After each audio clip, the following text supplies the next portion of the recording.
Hello guys, welcome back muli sa aking channel.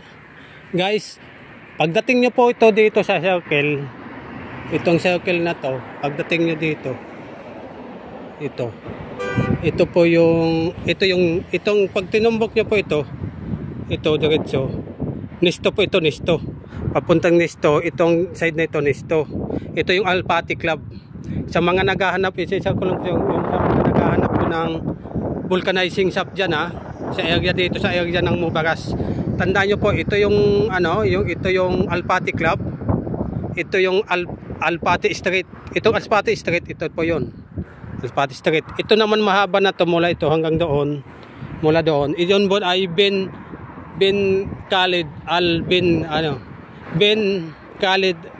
Khalid.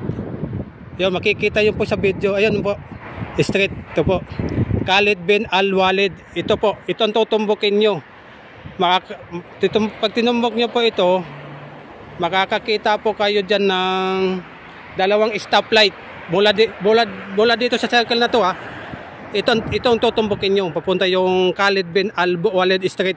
Papunta. Makakatagpo po kayo ng dadaanan yung dalawang stoplight. Lampas pa kayo yung dalawang stoplight bago kayo dumating ng parang building doon na parang ang dingding niya ay lupa, yung parang diyan, ano yun.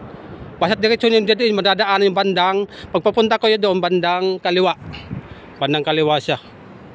Yun, yung yung pagdating niyo po doon sa area na to sa mga naghahanap po ng vulcanizing shop, basta diretso niyo itong bike ko kasi pero po, pag Biyernes po, pag Biyernes alas 4 daw ang bukas. Pag Biyernes alas 4 lang ang bukas niya. Pero babalik po tayo mamaya, tatanong natin kung anong oras talaga ang bukas. Kung nagbubukas po sila mula Sabado hanggang Linggo hanggang Sabado, kung anong oras ang bukas nila.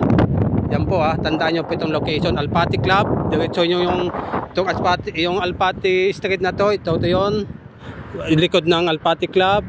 Ito yung tutumbukin natin, Khalid bin Al-Walid Street. Diretso. Ayun, gasolina Ednok. Lampas man ng Ednok. Ayun, gasolinahan Ednok. Diba? Inok. Diretso, dalawang stoplight. Diretso lang po yan. Wala kayong lilikuan. Diretso lang.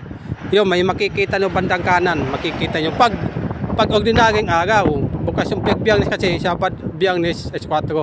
Alam nyo na yung idea na binigay ko sa inyo Yan po. Okay? Sana nakatulong po sa inyo. Yun. Okay, yan.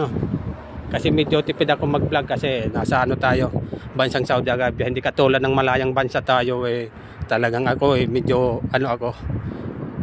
medyo ingat tayo mag-vlog. Yun lang, siniglan ko lang po sa mga naghahanap ng vulcanizing shop. Okay?